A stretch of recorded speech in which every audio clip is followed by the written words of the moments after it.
Praise be unto God this morning time. ഈ രാവിലെ സമയത്തിനായിട്ട് ഞാൻ ദൈവത്തിന് മഹത്വം കൊടുക്കുകയാണ്.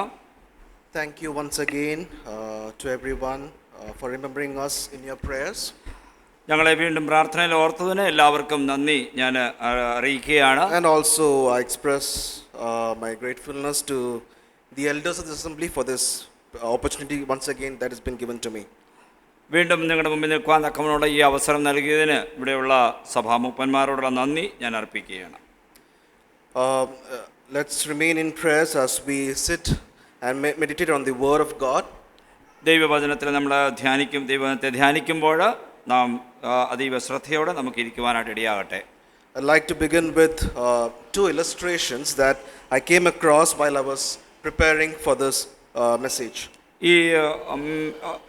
ഈ ദൂത് നമ്മൾ കേൾക്കുന്നതിന് സമയത്ത് രണ്ട് ഉദാഹരണങ്ങൾ പറഞ്ഞുകൊണ്ട് നിങ്ങളുടെ ശ്രദ്ധയിലേക്ക് തിരിക്കുവാൻ ഞാൻ ആഗ്രഹിക്കുകയാണ്. In 1986, 1986 NASA was preparing a spaceship called Challenger for the moon expedition. Chandra പരിവേഷണത്തിനായിട്ട് അമേരിക്കയുടെ അവർ പരീക്ഷണം നടത്തിക്കൊണ്ടിരിക്കുകയായിരുന്നു. ചലഞ്ചർ ദൗത്യം എന്നാണ് അതിന് പേരിട്ടിരുന്നത്. If I remember correctly, there were 7 astronauts who were supposed to go to the space. ശൂന്യാകാശത്തേക്ക് 7 അസ്ട്രോനോട്ട്സ് കടന്നു പോകുവാനായിട്ടാണ് അന്ന് അവർ തീരുമാനിച്ചിരുന്നത്. Everything was prepared and every possible checks were conducted. എല്ലാ കാര്യങ്ങളും തയ്യാറാക്കി അതിനാവശ്യമായിരിക്കുന്ന പരിശോധനകളെല്ലാം പൂർത്തിയാക്കി. But on the right before the expected launch, there was a message from the technical team saying, "Do not launch today." എന്നാൽ ആ rocket എല്ലാം അവർ വിടുവാനായിട്ട് തുടങ്ങുന്നതിന് തൊട്ട് മുമ്പായിട്ട് സാങ്കേതിക വിഭാഗത്തിൽ നിന്ന് ഇത് ഇപ്പോൾ വേണ്ട എന്ന് അവർ അറിയിച്ചു.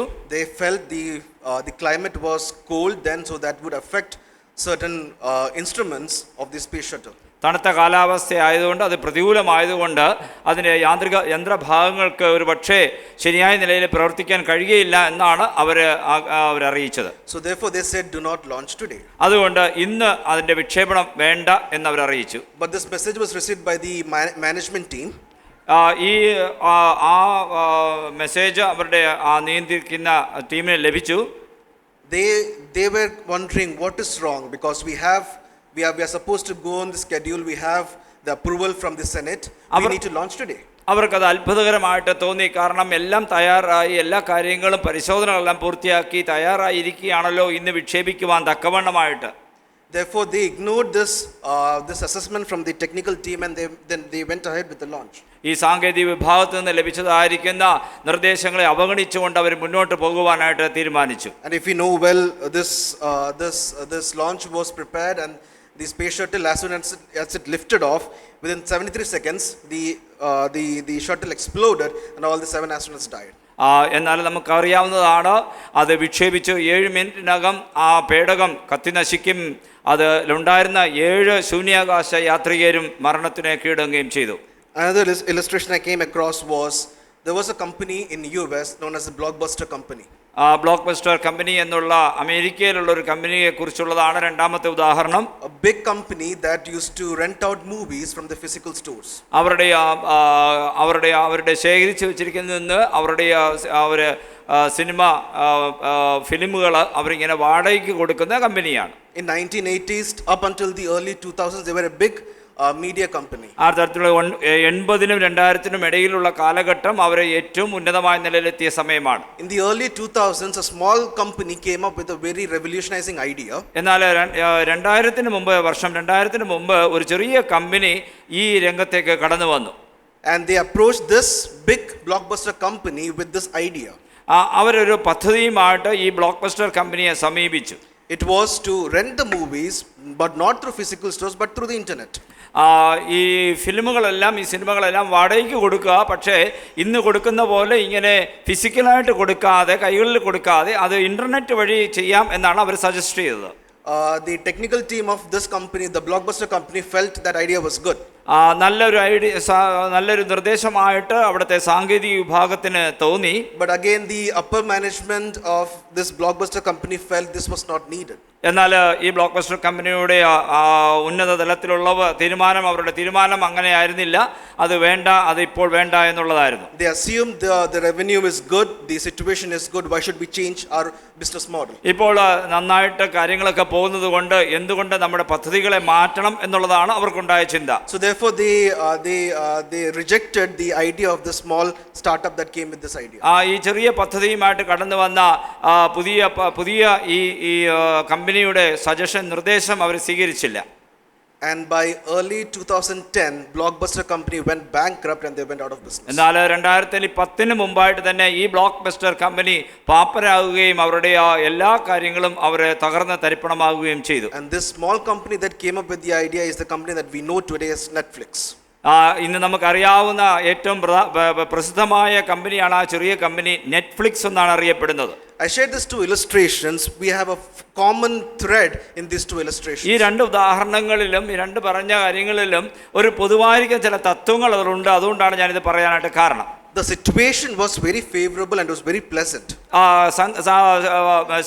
സാഹചര്യങ്ങളെല്ലാം വളരെ അനുകൂലമാണ്. There was no reason to be anxious. ഒന്നിനെ കുറിച്ചും ആശങ്കപ്പെടേണ്ടതായിരിക്കുന്ന ഒരു സാഹചര്യം അപ്പോൾ ഇല്ല. Yet they received warnings of a possible situation which was not good. എന്നാൽ നല്ലതല്ലാത്ത ഒരു മോശമായിരിക്കുന്ന ഒരു സാഹചര്യത്തിൽ പോകാൻ സാധ്യതയുണ്ടെന്നുള്ളതായിരിക്കുന്ന ഒരു മുന്നറിയിപ്പാണ് അവർക്ക് ലഭിച്ചത്. But in these two illustrations we see they ignored the warnings because they felt the going was good. കാര്യങ്ങൾ ശരിയായി നടന്നു പോകുന്നത് കൊണ്ട് ഇതിനെ അവഗണിക്കുകയായിരുന്നു അന്നത്തെ ആ ടീം അവരെ ചെയ്തത്. In our spiritual life, നമ്മുടെ ആത്മീയ ജീവിതത്തിൽ we also find ourselves in the similar situation. ഇങ്ങനെയുള്ള അവസ്ഥകളിൽ നമ്മളും സമാനമായ അവസ്ഥയിൽ നമ്മൾ കടന്നു പോകും. We find ourselves that our situation is favorable, why should we change? നമ്മുടെ സാഹചര്യങ്ങളെല്ലാം അനുകൂലമായിരിക്കുന്നതുകൊണ്ട് എന്തിന് ഒരു മാറ്റം കൊണ്ടുവരണമെന്ന ഒരു പക്ഷേ നമ്മൾ ചിന്തിക്കാം. We may receive multiple warnings, but that does not make us change our course. മാറ്റത്തിന് വേണ്ടിയുള്ള പല മുന്നറിയിപ്പുകൾ നമുക്ക് ലഭിച്ചാലും ഒരുപക്ഷേ നമ്മളത് അവഗണിച്ചുകൊണ്ട് മുൻപോട്ട് പോകാൻ സാധ്യതയുണ്ട്. And this morning I would like to bring your attention to a very familiar passage to us from the Bible. ഇന്ന് രാവിലെ സമയം നിങ്ങളുടെ ശ്രദ്ധയെ ഞാൻ നമുക്ക് ഏറ്റവും പരിചയമുള്ള ഒരു ഭാഗത്തേക്ക് ക്ഷണിക്കുകയാണ്. Please turn with me to the book of Acts chapter 27. അപ്പോസ്തല പ്രവൃത്തികളുടെ പുസ്തകം 27-ാം അധ്യായത്തിലേക്ക് തിരിയാം. And we'll read verse 13. 13-ാമത്തെ വാക്യം.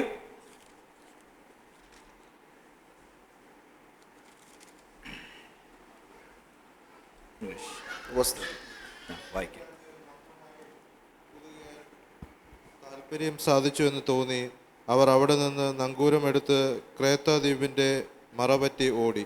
തെക്കൻ കാറ്റ് മന്ദമായി ഊതുകയാൽ താല്പര്യം സാധിച്ചു എന്ന് തോന്നി അവർ അവിടെ നിന്ന് നങ്കൂരമെടുത്ത് ക്രേത്ത ദ്വീപിന്റെ മറപറ്റി ഓടി.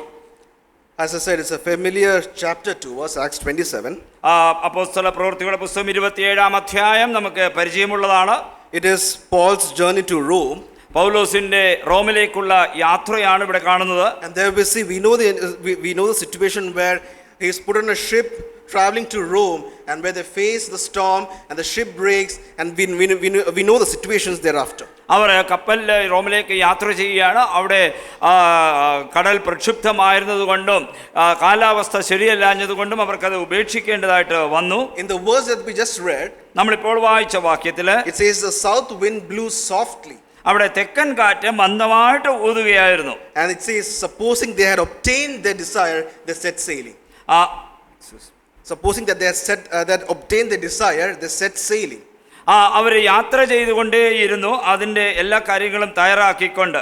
So they assumed it was in their favor. The wind was in their favor. ഈ കാറ്റ് അനുകൂലമായതുകൊണ്ട് അവർ മുൻപോട്ട് യാത്ര തുടരാൻ തീരുമാനിക്കുകയാണ്. When we turn into the earlier verses of this chapter, ഇതിനു മുൻപുള്ള വാക്യങ്ങൾ നമ്മൾ വായിക്കുമ്പോൾ, when we see in verse 4, 4-ാം വാക്യം, we see there's a mention of the winds were contrary. അവിടെ കാറ്റ് പ്രതികൂലമാണ് എന്ന് നമുക്ക് വായിക്കാൻ കഴിയും. Again in later verses we see once again the winds were contrary.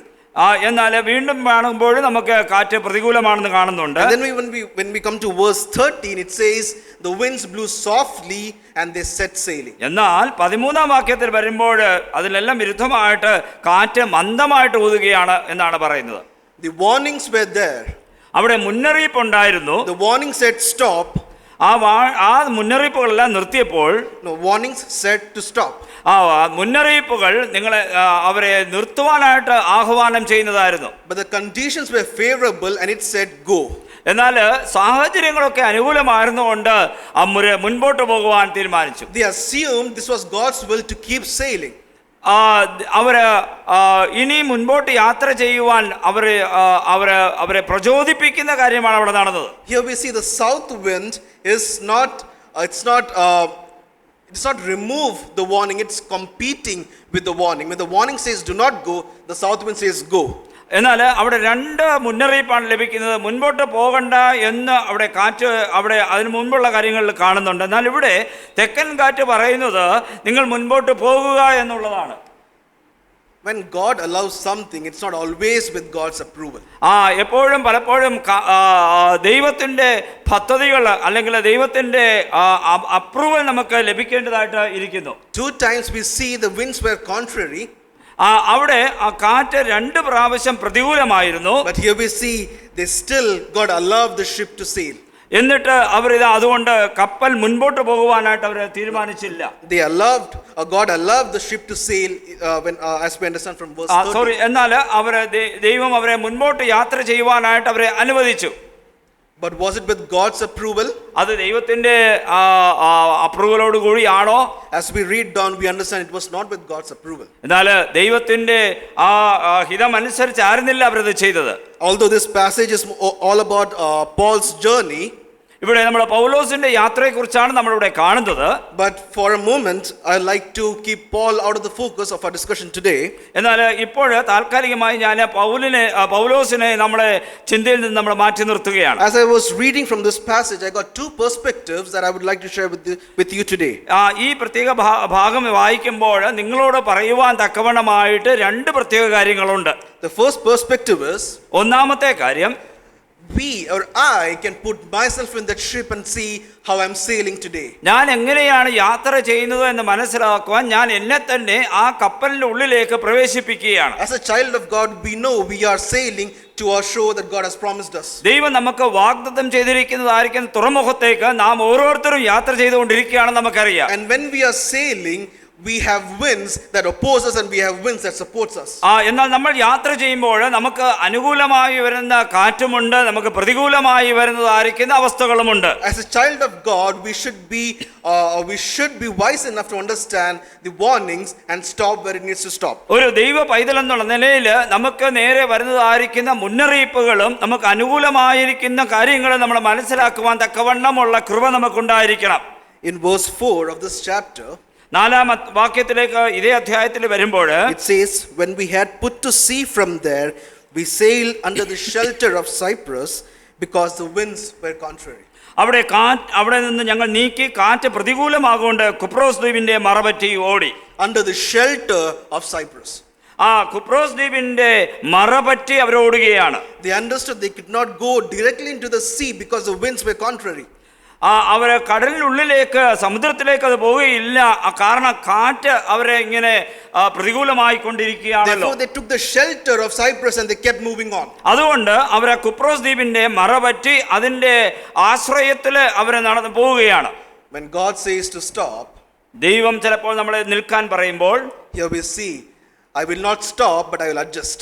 എന്നാൽ ഞാൻ പറയുകയാണ്, ഞാൻ നിർത്തുകയില്ല, മുൻപോട്ട് തന്നെ പോകും, പക്ഷെ ഞാൻ അതിനെ പരമാവധി ഞാനതിന് ശ്രമിക്കുമെന്നാണ് പറയുന്നത്. Here we see a justification of going forward, like I took the shelter of Cyprus. ഇവിടെ നോക്കുക, അതിനൊരു ന്യായീകരണം കാണാൻ പറ്റും. കുപ്രോസ് ദ്വീപിന്റെ അല്ലെങ്കിൽ ആ ദ്വീപിന്റെ മറപറ്റി ഓടുകയാണ്. The first warning to stop, but there we see they adjusted, not stopped. ദൈവം നമ്മളോട് ചില കാര്യങ്ങൾ നിർത്തുവാനായിട്ട് പറയുമ്പോൾ നിർത്തുകയാണ് വേണ്ടത്, അല്ലാതെ വല്ലവിധേനയും മറ്റു ആശ്രയത്തിന്റെ അടിസ്ഥാനത്തിൽ മുൻപോട്ട് പോവുകയല്ല. Here we see they did not reject the truth, they replaced it. അവരവിടെ ആ സത്യത്തെ അവര് അവഗണിച്ചു എന്നുള്ളത് മാത്രം, അവഗണിച്ചതല്ല, പക്ഷേ അവിടെ അതിന് പകരം ഒരു കാര്യം കണ്ടുപിടിക്കുകയായിരുന്നു. We are also like this in our situations. നമ്മുടെ ചില സാഹചര്യങ്ങളിൽ നാം അങ്ങനെയാണല്ലോ. Wherever we get a warning to stop, ചില കാര്യങ്ങളെ നിർത്തുവാനായിട്ട് ദൈവത്തിൽ നിന്ന് നമുക്ക് മുന്നറിയിപ്പ് ലഭിക്കുമ്പോൾ we will try to adjust and then keep moving forward. നമ്മൾ എങ്ങനെയെങ്കിലും അതിനെ ഒന്ന് പരമാവധി നമ്മുടെ ബുദ്ധിയിൽ അതിനെ നമ്മൾ അഡ്ജസ്റ്റ് ചെയ്ത് മുൻപോട്ട് കൊണ്ടുപോകാൻ ശ്രമിക്കും. Here we see Paul when he said in verse 13, verses preceding to verse 13 says, do not go forward. എന്നാൽ അതിന് മുൻപുള്ള വാക്യം 13 മുമ്പുള്ള വാക്യത്തിൽ നമ്മൾ കാണുമ്പോൾ അവിടെ മുൻപോട്ട് പോകണ്ട എന്നുള്ള ആലോചന പറഞ്ഞതായി നമ്മൾ കാണുന്നുണ്ട്. But the captain there, he says, it says he took the advice of the pilot and the owner of the ship. എന്നാൽ 11 വാക്യത്തിൽ അവിടെ പൗലോസ് പറഞ്ഞതിനേക്കാളും മാലൂമിയുടെയും കപ്പലുടമസ്ഥന്റെ വാക്ക് അധികം വിശ്വസിച്ചു. So the majority wins, isn't it? അതെ, മറ്റുള്ളവർ താല്പര്യമില്ലാഞ്ഞപ്പോഴും എന്നാൽ ഇവിടെ ഇതാ ഭൂരിപക്ഷം ആൾക്കാർ അതിനെ സപ്പോർട്ട് ചെയ്യുകയായിരുന്നു. Paul said, do not go. പൗലോസ് പറയുകയാണ് വേണ്ട പോകണ്ട എന്ന്. Now the captain, he's asking two other people who is supporting that they should go forward. എന്നാൽ കപ്പലുടമസ്ഥനും മാലൂമിയും അവിടെ അവരെ സപ്പോർട്ട് ചെയ്യുന്നതുകൊണ്ട് അവിടെ അത് മുൻപോട്ട് പോകുവാനായിട്ട് തീരുമാനിക്കുകയാണ്. And I was wondering, we are sometimes like this exactly. ചിലപ്പോൾ നമ്മളും ഇങ്ങനെ തന്നെയാണല്ലോ. We feel there is a warning coming towards, the winds are contrary to us. നമുക്കെതിരായിട്ട് വരുന്ന കാറ്റുണ്ട്, പ്രതികൂലമായ അവസ്ഥയാണെന്ന് നമ്മൾ മനസ്സിലാക്കിയാലും But instead of accepting that and stopping, we try to justify and move forward. എന്നാൽ മുൻപോട്ട് പോകുവാൻ തക്കവണ്ണമുള്ള ന്യായീകരണം നമ്മൾ തന്നെ കണ്ടെത്തി നമ്മൾ അതിന് വിരുദ്ധമായി ചെയ്യാറുണ്ട്. We keep asking people their opinions until we find one that supports our opinion. മറ്റുള്ളവരോട് അഭിപ്രായം ചോദിച്ച് നമ്മുടെ അഭിപ്രായത്തോട് ചേരുന്ന കാര്യങ്ങളെ ലഭിക്കുന്നത് വരെ നമ്മൾ ചോദിച്ചുകൊണ്ടിരിക്കുന്നത്, ലഭിച്ചു കഴിഞ്ഞാൽ നമുക്കത് മുൻപോട്ട് പോകാനുള്ള ഒരു കാര്യമായി നമ്മളത് എടുക്കാറുണ്ട്. Once we have a majority who supports our opinion, we feel that's God's will and we move forward. ഭൂരിപക്ഷമായിരിക്കുന്ന അഭിപ്രായം എൻ്റെ അഭിപ്രായത്തോട് ചേർന്നതാണെന്നുണ്ടെങ്കിൽ അത് ദൈവഹിതം അല്ലെങ്കിൽ നമ്മൾ മുൻപോട്ട് പോകാൻ നാം തീരുമാനിക്കാറുണ്ട്. There we see God warned them twice before sending a south wind. ദൈവം 2 പ്രാവശ്യം അവർക്ക് പ്രതികൂലമായിരിക്കുന്ന മുന്നറിയിപ്പ് അവർക്ക് നൽകിയെങ്കിലും അവർ മുൻപോട്ട് പോവുകയാണ്. In verse 7 again we see they sail under the shelter of Crete. 7-ാം വാക്യത്തിൽ വരുമ്പോൾ വീണ്ടും നമുക്ക് കാണാൻ കഴിയും അവർ ക്രേത്ത ദ്വീപിന്റെ മറപറ്റി ഓടി എന്നാണ്. The warnings were ample, but still they went sailing ahead. ആവശ്യമായിരിക്കുന്ന മുന്നറിയിപ്പുകളൊക്കെ ലഭിച്ചു എങ്കിലും അവരിതാ മുൻപോട്ട് യാത്ര തുടരുകയാണ്. And there we see once they also it was also the time during which there's a reason why Paul said not to go ahead. പൗലോസ് പറഞ്ഞതിന് കാരണമുണ്ട്. ഇതിന്റെ അടിസ്ഥാനത്തിൽ പൗലോസ് മുൻപോട്ട് യാത്ര ചെയ്യേണ്ട എന്ന് പറയുകയാണ്. In verse 9 it was there we see the season in which they were traveling. അവർ യാത്ര ചെയ്ത ആ കാലാവസ്ഥയെക്കുറിച്ച് നമുക്ക് അവിടെ കാണാനായിട്ട് കഴിയും. 9-ാം വാക്യത്തിൽ the fast was already over. അവര് നോമ്പ് കഴിഞ്ഞിരിക്കെ, so this is during as I researched on it, says during somewhere between September to November. September മുതലുള്ളതായിരിക്കും ഒക്ടോബർ നവംബർ കാലഘട്ടങ്ങളാണ്, മാസങ്ങളാണ് ഇതെന്നാണ് പറയപ്പെടുന്നത്. During these times in this particular region, the seas are very tempest, so very few people take voyage during this time. ഈ സമയത്ത് സമുദ്രം വളരെ പ്രക്ഷുബ്ധമായിരിക്കും. അതുകൊണ്ട് പലപ്പോഴും ആരും യാത്ര ചെയ്യാൻ തീരുമാനമെടുക്കാത്ത സമയമാണ്. Therefore Paul says do not go forward. അതുകൊണ്ട് പൗലോസ് പറയുക ഇനി മുൻപോട്ട് പോകണ്ട. And yet we see as we saw the captain taking the opinion of the people and then deciding that they should go forward. എന്നാൽ മുൻപോട്ട് പോകുവാൻ തക്കവണ്ണം ആ കപ്പൽ ഉടമസ്ഥനും പറഞ്ഞതുകൊണ്ട് അവരിതാ യാത്ര പുറപ്പെടുകയാണ്. Now they went forward assuming the south wind was in favor of them. അവർക്ക് തെക്കൻ കാറ്റ് അനുകൂലമാണ് എന്ന് ധരിച്ചുകൊണ്ട് അവരിതാ അവിടെ മുൻപോട്ട് യാത്ര പുറപ്പെടുകയാണ്. That's a strong word. They assumed that the things are in their favor. അവിടെ വായിക്കുമ്പോൾ നമ്മൾ ശ്രദ്ധിക്കേണ്ട ഒരു വാക്കുണ്ട്, എന്ന് തോന്നി എന്നാണ്. 13-ാം വാക്യത്തിൽ താല്പര്യം സാധിച്ചു എന്ന് തോന്നി. Like this, we don't see any prayer. അവിടെ പ്രാർത്ഥന കാണുന്നില്ല. The captain took the opinion of the people, but we don't see him praying. അവിടെ കപ്പലുടമസ്ഥനും ക്യാപ്റ്റനും ഒക്കെയും ജനങ്ങളുടെ അഭിപ്രായം എടുത്തു കാണും, എന്നാൽ പ്രാർത്ഥിക്കുന്നതായി നമ്മൾ കാണുന്നില്ല. The south wind blew. അവിടെ ഇതാ തെക്കൻ കാറ്റ് അടുക്കുകയാണ്, മന്ദമായി ഊതുകയാണ്. And they assumed everything is in a favor. It's God's will. Let's move forward. അതുകൊണ്ട് എല്ലാ കാര്യങ്ങളും അനുകൂലമാണ്, മുൻപോട്ട് പോകാം എന്ന് അവർ തീരുമാനിക്കുകയാണ്. But then we see in verse 14, but not long after they ran into a storm. എന്നാൽ ചില നിമിഷങ്ങൾക്കുള്ളിൽ കുറെ കഴിഞ്ഞിട്ട് അതിന് വിരോധമായി ഈശാനമൂലം എന്ന കാറ്റടിച്ചു. ഇതാ അവർ ദുർഘടമായിരിക്കുന്ന സമയത്തേക്ക് പ്രവേശിക്കുകയാണ്. Not long after, കുറച്ചു നാൾ കഴിഞ്ഞപ്പോൾ 2 warnings, ample warnings given to them. ആ രണ്ട് മുന്നറിയിപ്പുകൾ നൽകി വീണ്ടും അവരെ പറഞ്ഞിട്ടും വീണ്ടും യാത്ര പുറപ്പെടുന്നു. Assuming they found God's favor, they kept sailing because they thought the south wind was in their favor. കാറ്റ് മന്ദമായിട്ട് അടിക്കുന്നത് കൊണ്ട് അവർ മനസ്സിലാക്കി ഇത് കാര്യങ്ങളൊക്കെ അനുകൂലമാണ്. അങ്ങനെ അവർ യാത്ര പുറപ്പെടുകയാണ്. But not long after, എന്നാൽ ചില നിമിഷങ്ങൾക്കുള്ളിൽ the storm hit them. അവരെ ഇതാ ആ കൊടുങ്കാറ്റ് ആഞ്ഞടിക്കുകയാണ്. The storm hit them. അവരെ കൊടുങ്കാറ്റ് ആഞ്ഞടിച്ചു. And in verse, we see in verse 18 and 19, if somebody could help me with the reading of those verses, verse 18 and verse 19. 18-19 വാക്യങ്ങൾ വായിക്കുമ്പോൾ ഞങ്ങൾ കൊടുങ്കാറ്റിനാൽ അത്യന്തം അലയുകകൊണ്ട് പിറ്റേന്ന് അവർ ചരക്ക് പുറത്തു കളഞ്ഞു. 3-ാം നാൾ അവർ സ്വന്തം കൈയാൽ കപ്പൽ കോപ്പും കടലിട്ട് കളഞ്ഞു. Here we see they ran into the storm. അവരിതാ ദുർഘടമായിരിക്കുന്ന കൊടുങ്കാറ്റിൽ അവര് അകപ്പെട്ടു. They were not prepared for this because they assumed things were in their favor. അവരതിന് തയ്യാറായിരുന്നില്ല, മാനസികമായി തയ്യാറെടുത്തിരുന്നില്ല എന്ന് അവര് കാര്യങ്ങൾ അനുകൂലമാണെന്ന് അവർക്ക് തോന്നിയതുകൊണ്ട്. Now they ran into the storm and they are facing so much losses in respect to their goods. എന്നാൽ അവരുടെ ചരക്ക് സംബന്ധമായിട്ട് അവർക്ക് വളരെയധികം നഷ്ടമാകുന്ന ഒരു സാഹചര്യത്തിലേക്ക് അവരിതാ എത്തിപ്പെടുകയാണ്. They are throwing off the cargo into the sea to lighten the ship. അവരുടെ ചരക്കുകളൊക്കെയും അവർ കപ്പലിൽ നിന്ന് പുറത്തു കളയുകയാണ്. When we sail and ignore the warnings, നമ്മൾ മുന്നറിയിപ്പുകൾ അവഗണിച്ചുകൊണ്ട് മുൻപോട്ട് യാത്ര ചെയ്യുമ്പോൾ we can also run into the storms. ഇതേ രീതിയിലുള്ള പ്രതിസന്ധികൾ നമുക്ക് വരും. കൊടുങ്കാറ്റ് നമ്മുടെ നേരെ വരും. God sometimes allows for us to pass through storms when we ignore the warnings. ആ മുന്നറിയിപ്പുകളെ അവഗണിച്ചുകൊണ്ട് നമ്മൾ യാത്ര പുറപ്പെടുമ്പോൾ ചിലപ്പോൾ ഈ കൊടുങ്കാറ്റിനെയൊക്കെ അതിജീവിച്ചുകൊണ്ട് പോകുവാൻ നമുക്ക് ഒരുപക്ഷെ കഴിഞ്ഞെന്ന് വരാം. No. God sometimes allows us to pass through storms when we ignore warnings. ആ മുന്നറിയിപ്പുകളെ അവഗണിച്ചുകൊണ്ടും ദൈവം ഒരുപക്ഷെ നമ്മളെ യാത്ര പുറപ്പെടാനായിട്ട് അനുവദിച്ചു എന്ന് വരാം. There we do not see any divine intervention to stop the ship. എന്നാൽ അവിടെ ദൈവികമായിരിക്കുന്ന ഒരു ഇടപെടൽ നമ്മൾ കാണുന്നില്ല ആ യാത്രയെ മുടക്കുവാൻ തക്കവണ്ണം. God allowed them to pass through the storm. അവരെ ആ കൊടുങ്കാറ്റിൽ കൂടി അവരെ കടത്തിക്കൊണ്ടുപോകാനായിട്ട് ദൈവം തീരുമാനിക്കുക. So what happened after that? എന്താ സംഭവിച്ചത്? They ran into a storm. അവർ ആ കാറ്റിൽ അകപ്പെട്ടു.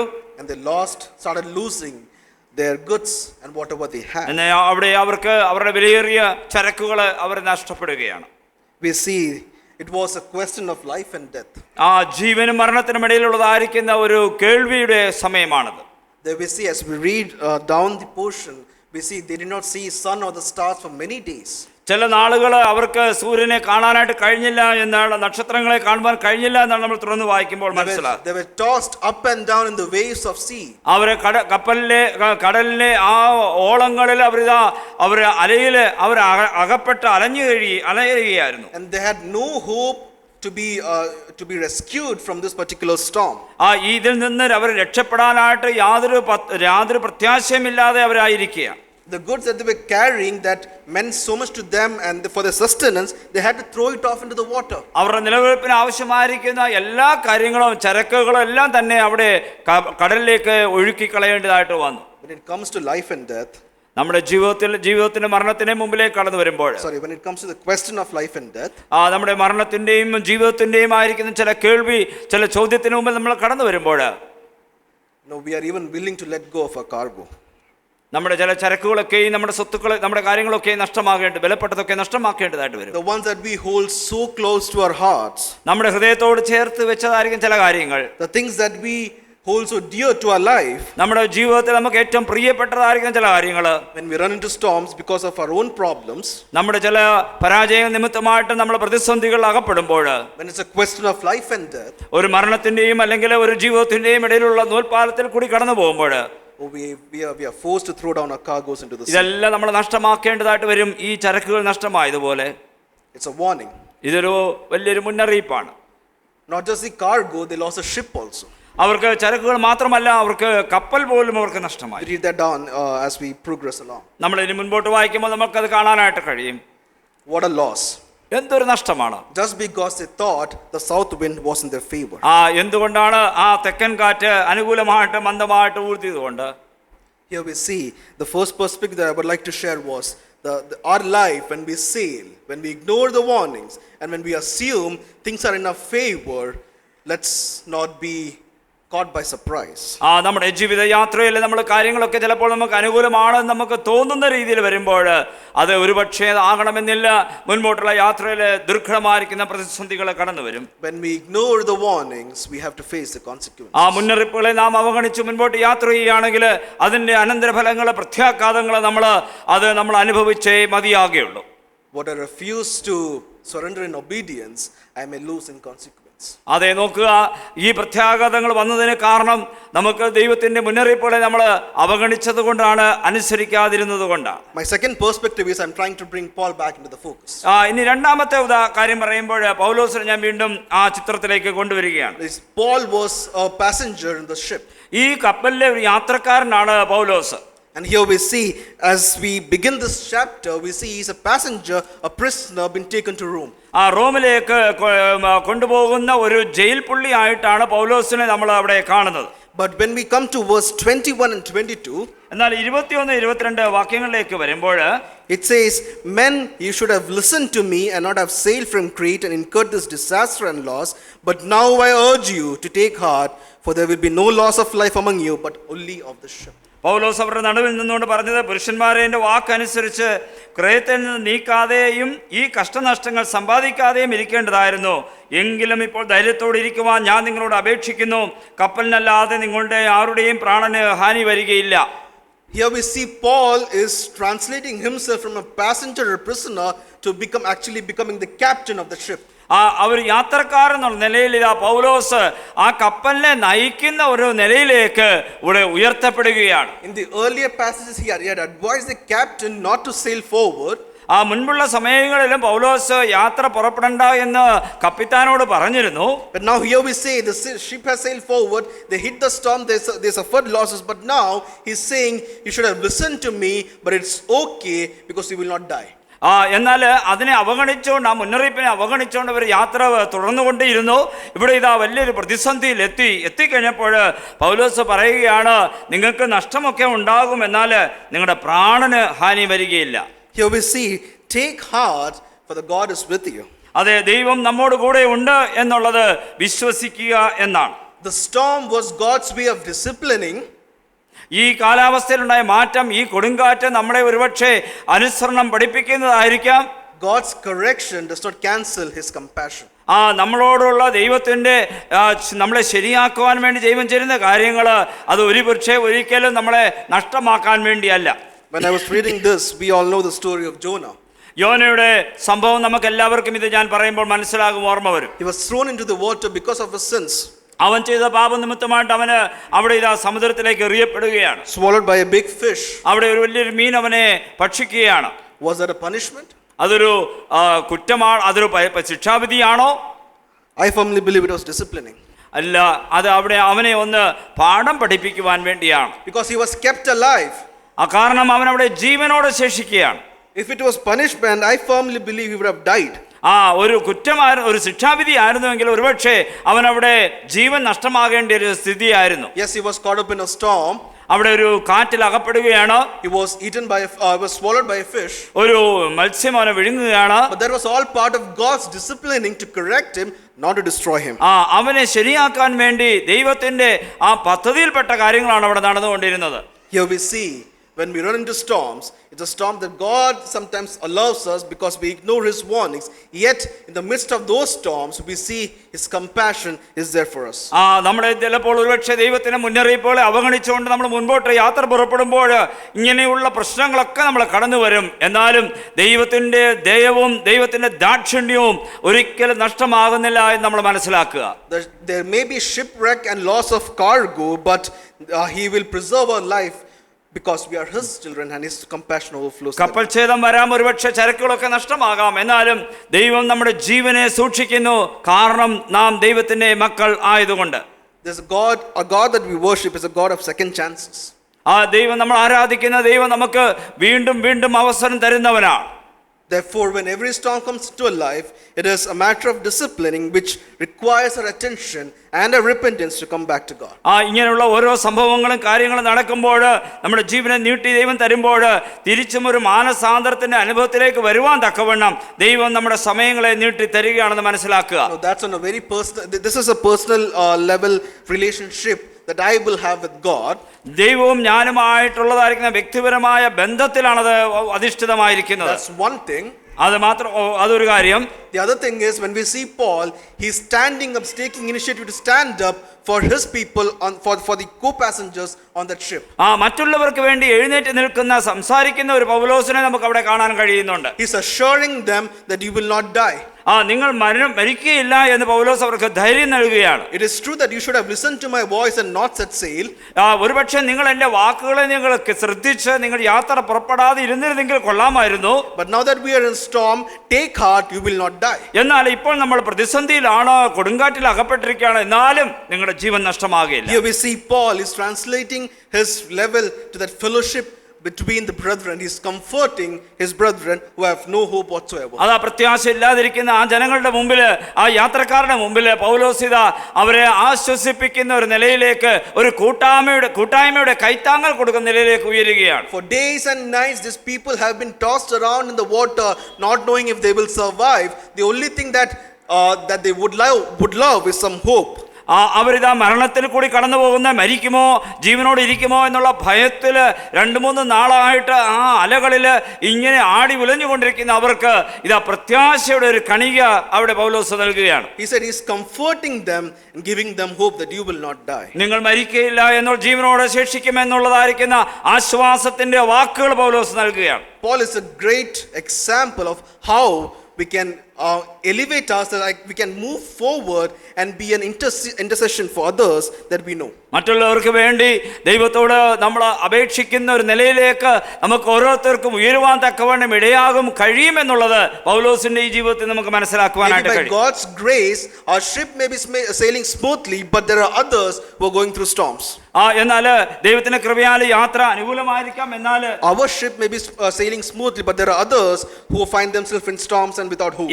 നമ്മുടെ യാത്ര ഒരുപക്ഷെ, നമ്മുടെ കപ്പൽ, നമ്മുടെ യാത്ര വളരെ സുഗമമായിരിക്കാം, എന്നാൽ മറ്റുള്ളവരുടെ യാത്ര ഒരുപക്ഷെ നമ്മൾ കാണുമ്പോൾ അതിങ്ങനെ പ്രശ്നങ്ങളിൽ കടന്നു പോവുകയാണെങ്കിൽ Paul could have taken a back seat and said, I have told you, you should have listened to me, and he could have stopped it there. പൗലോസ് പറയാം, കുറ്റം വിധിക്കുന്ന രീതിയിൽ പൗലോസിന് പറയാം, എന്റെ വാക്ക് നിങ്ങൾ കേൾക്കണ്ടായിരുന്നോ, ഇപ്പോൾ ഇതാ പ്രശ്നത്തിൽ അകപ്പെട്ടിരിക്കുന്ന ഒരു കുറ്റം വിധിക്കുന്ന രീതിയിൽ സംസാരിക്കാൻ കഴിയുമായിരുന്നു. But there he's taking a next step. He's comforting them and giving them hope. എന്നാൽ അടുത്ത നിലയിലേക്ക് പൗലോസ് ഉയർന്നിട്ട് അവരെ ആശ്വസിപ്പിക്കുന്ന ഒരു തലത്തിലേക്ക് ഉയരുകയാണ്. When we should also be like this particular characteristic of Paul is so much encouraging to us. നമ്മളെ ഉത്സാഹപ്പെടുത്തുന്ന, നമ്മളെ ഉത്തേജിപ്പിക്കുന്നതായിരിക്കുന്ന ഒരു സംഭവമാണ് പൗലോസിന്റെ ഈ പെരുമാറ്റം എന്നുള്ളത് നമ്മൾ മനസ്സിലാക്കണം. We can also be like Paul in this situation. ഇങ്ങനെയുള്ള സാഹചര്യങ്ങളിൽ പൗലോസിനെ പോലെ പെരുമാറുവാൻ നമുക്കും കഴിയണം. Personally, our ships may be sailing smooth by the grace of God. ദൈവത്തിന്റെ കൃപ കൊണ്ട് ഒരുപക്ഷെ നമ്മുടെ ജീവിതം വളരെ സുഗമമായിട്ട് പോയിക്കൊണ്ടിരിക്കുകയായിരിക്കാം. It does not mean we can turn our eye away from our fellow brethren. എന്നാൽ മറ്റുള്ളവരുടെ കാര്യങ്ങളിലേക്ക് വരുമ്പോൾ അതിൽ നിന്ന് മുഖം തിരിക്കുന്ന ഒരു സ്വഭാവം നമുക്ക് ഉണ്ടാകുവാൻ പാടില്ല. It can be our family. ഒരുപക്ഷെ കുടുംബ ജീവിതത്തിലായിരിക്കാം, it can be our church, നമ്മുടെ സഭയായിരിക്കാം, it can be the society that we are put in. നമ്മളായിരിക്കുന്ന സമൂഹവും അതായിരിക്കാം. I am pretty much sure that this church is involved in all the ministries, so you would be knowing how people outside are eager for us as children of God to intercede in their lives. നമ്മുടെ സഭയിൽ കാര്യങ്ങളൊക്കെ സുഗമമായിട്ട് പോകുന്നു എന്നുള്ളത് എനിക്കറിയാം, എല്ലാം നന്നായി പോകുന്നു എന്നുള്ളത്. എന്നാലും ഒരുപക്ഷെ എത്ര പേര് അവരുടെ ജീവിതത്തെ ഒന്ന് സുഗമമായി കൊണ്ടുപോകാൻ തക്കണം ആഗ്രഹിക്കുന്നവരുണ്ടായിരിക്കാം. There are people eagerly waiting for children of God to intercede in their lives and pray for them. അവർക്ക് വേണ്ടി സംസാരിക്കുവാനും അവർക്ക് വേണ്ടി ദൈവത്തോട് പ്രാർത്ഥിക്കുവാനും ഒക്കെയും ആഗ്രഹിക്കുന്ന എത്രയോ പേരുണ്ടെന്നുള്ളത് മനസ്സിലാക്കുക. To give them hope, അവർക്ക് പ്രത്യാശ നൽകുവാനായിട്ട്, to give them comfort. അവർക്ക് സുഖം നൽകുവാനായിട്ട്. Are we like Paul in this situation? പൗലോസിനെ പോലെ അങ്ങനെയുള്ള സാഹചര്യങ്ങളിൽ നാം ഇടപെടേണ്ടിയിരിക്കുന്നു. For our families, are we interceding and praying for our families? നമ്മുടെ കുടുംബങ്ങൾക്ക് വേണ്ടി നാം ദൈവത്തോട് മധ്യസ്ഥ പ്രാർത്ഥന നാം ചെയ്യുന്നുണ്ടോ? Are we preparing the next generation to be in line in the faithfulness of God. നമ്മൾ ആയിരിക്കുന്ന ഈ തലമുറ ദൈവവുമായിട്ടുള്ള ബന്ധത്തിൽ പോകണമെന്നുള്ളതിന് നാം പ്രാർത്ഥിക്കാറുണ്ടോ? The last time when I shared the word of God here, I touched upon Genesis chapter 6, the society that was there then. ഉൽപ്പത്തി പുസ്തകം 6-ാം അധ്യായത്തിൽ നിന്ന് കഴിഞ്ഞ പ്രാവശ്യം ഞാൻ സംസാരിക്കുമ്പോൾ അക്കാര്യം അന്നത്തെ ജനത്തെക്കുറിച്ച് നമ്മൾ സംസാരിച്ചിരുന്നു. The society was so evil, and we see the same situation today. അന്നത്തെ ആ സമൂഹം വളരെ ദുഷ്ടത നിറഞ്ഞൊരു സമൂഹമായിരുന്നു. ഇന്നത്തെ പോലെ തന്നെ ഏകദേശം നമുക്ക് പറയുവാനായിട്ട് And കഴിയും. therefore, we need to introspect how much do we care for our family and for our brethren. അതെ, നമ്മുടെ കുടുംബത്തിന് വേണ്ടിയിട്ടും നമ്മുടെ സഹോദരന്മാർക്ക് വേണ്ടി നാം എത്രമാത്രം ശ്രദ്ധ എടുക്കുന്നു എന്നുള്ളത് നമ്മളൊന്ന് ചിന്തിക്കേണ്ട How much we ആവശ്യമുണ്ട്. care for them. പൗലോസ് മറ്റുള്ളവർക്ക് വേണ്ടി അവരെ കരുതുന്നവനായിരുന്നു. How much we show compassion for them and to intercede in their lives. അവർക്ക് വേണ്ടി മധ്യസ്ഥത ചെയ്യുവാൻ തക്കവണ്ണമുള്ള അവരുടെ ജീവിതത്തിൽ അവന് താല്പര്യമുണ്ടായിരുന്നു. The more we involve in trusting in God in the lives of our dear ones, the better prepared they would be to walk in the will of God. ദൈവത്തിൻ്റെ ഹിതപ്രകാരം നടക്കുകയും മറ്റുള്ളവരുടെ ജീവിതത്തിൽ അവരെ അതിനെയൊക്കെ പ്രേരിപ്പിക്കുകയും ചെയ്യുന്ന നിലയിലേക്ക് നാം ഉയരേണ്ടിയിരിക്കുന്നു. Here we see, I was reminded of an interview that BBC conducted in 1980s. 1980-കളിൽ BBC നടത്തിയതായിരിക്കുന്ന ഒരു ഇൻ്റർവ്യൂ എൻ്റെ ഓർമ്മയിലേക്ക് വരികയാണ്.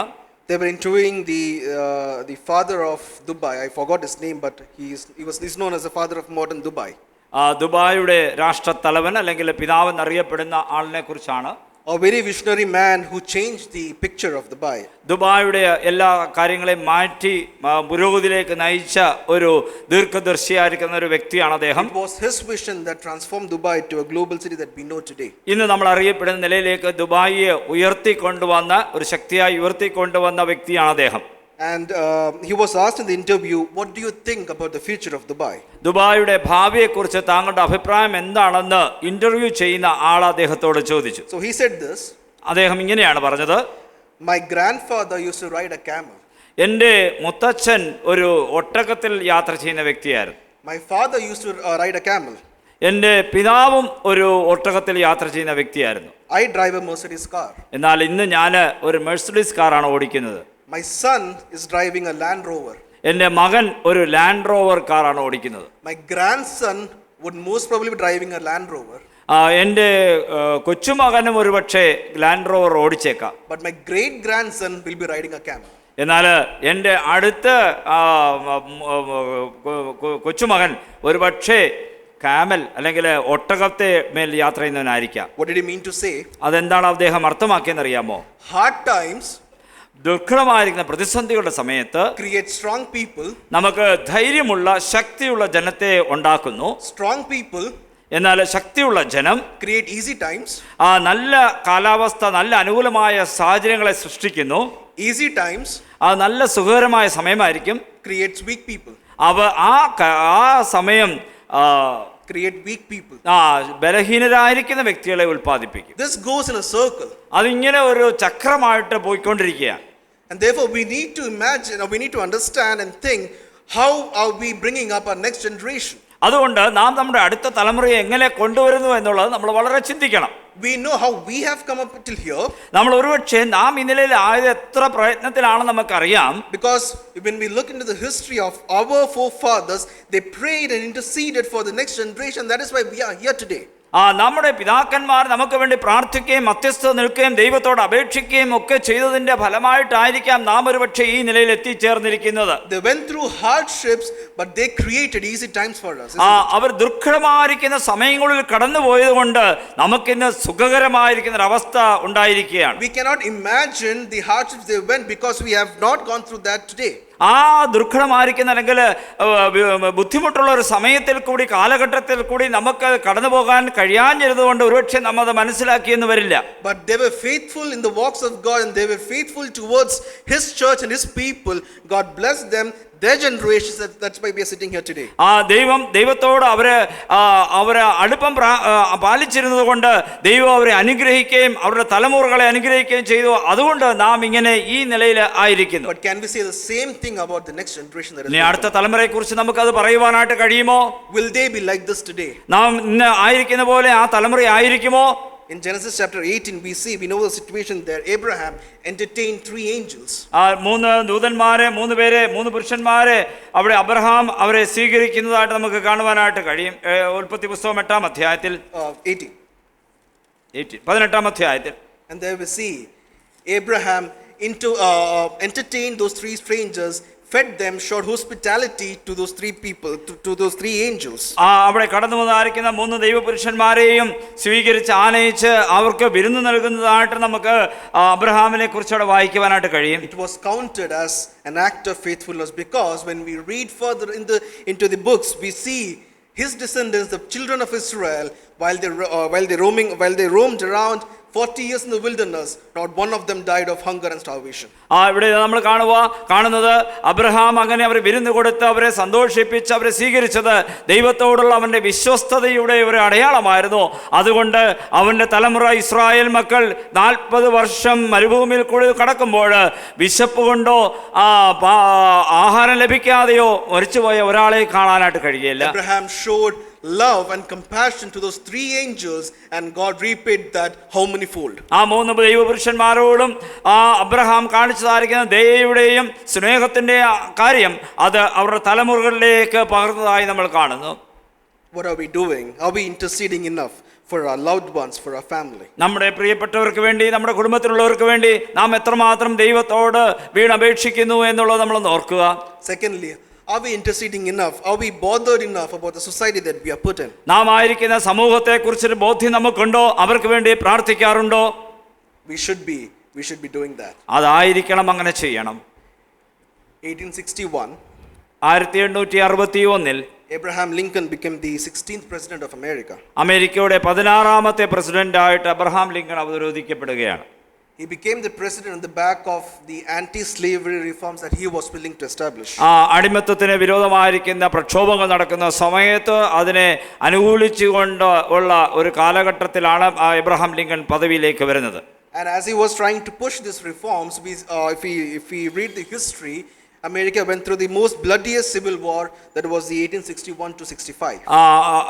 ആ കാലഘട്ടത്തിൽ അമേരിക്ക ഏറ്റവും മോശമായിരിക്കുന്ന ആഭ്യന്തര ലഹളകളിൽ കൂടി കടന്നുപോയ രക്തം ചിന്തിതായിരിക്കുന്ന ഒരു സമയമാണ്. ആ സമയത്താണ് എബ്രഹാം ലിങ്കൺ പദവിയേൽക്കുന്നത്. And Abraham Lincoln, as the civil war was coming to an end, he was looking at the number of people who had fallen dead to the civil war. ആ യുദ്ധത്തിന്റെ അവസാന കാലഘട്ടത്തിലേക്ക് ആയപ്പോൾ അബ്രഹാം ലിങ്കൺ ഇങ്ങനെ നോക്കുകയായിരുന്നു.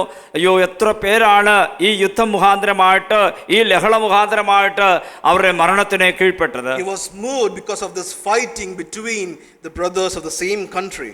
ഒരേ രാജ്യത്തിലെ, അതേ രാജ്യത്തിലെ സഹോദരി സഹോദരന്മാർ തമ്മിലുള്ളതായിരിക്കുന്ന ഈ യുദ്ധത്തെ അദ്ദേഹത്തിന്റെ ഹൃദയത്തെ തകർത്തു. And he said the most famous prayer of national fasting of 1863. 1863 ആ രാജ്യം മുഴുവനും ഉപവാസം ഇരുന്ന ഒരു പ്രഖ്യാപനം നടത്തുവാനായിട്ട് അദ്ദേഹം ഇടയായി. I will just read few verses of that, few lines of that prayer. ആ പ്രാർത്ഥനയുടെ, അദ്ദേഹം പ്രാർത്ഥിച്ച പ്രാർത്ഥനയുടെ ചില വാക്യങ്ങൾ നിങ്ങളുടെ മുമ്പിൽ ഞാൻ പറയുവാനായിട്ട് ആഗ്രഹിക്കുന്നു. He said, "We have been the recipients of the choicest bounties of heaven." ദൈവത്തിന്റെ സ്വർഗത്തിലെ സകല അനുഗ്രഹങ്ങളാലും നമ്മൾ അനുഗ്രഹിക്കപ്പെട്ടിരിക്കുന്ന ഒരു ജനതയാണ് നാം. We have been preserved these many years in peace and prosperity. ആ അനുഗ്രഹവും സമാധാനവും നാം കഴിഞ്ഞ നാളുകളിലെല്ലാം നമ്മൾ അനുഭവിച്ചു കൊണ്ടുവരികയായിരുന്നു. We have grown in numbers, wealth and power as no other nation has ever grown.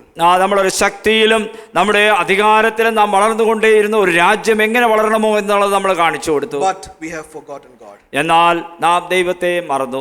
We have forgotten the gracious hand which preserved us in peace.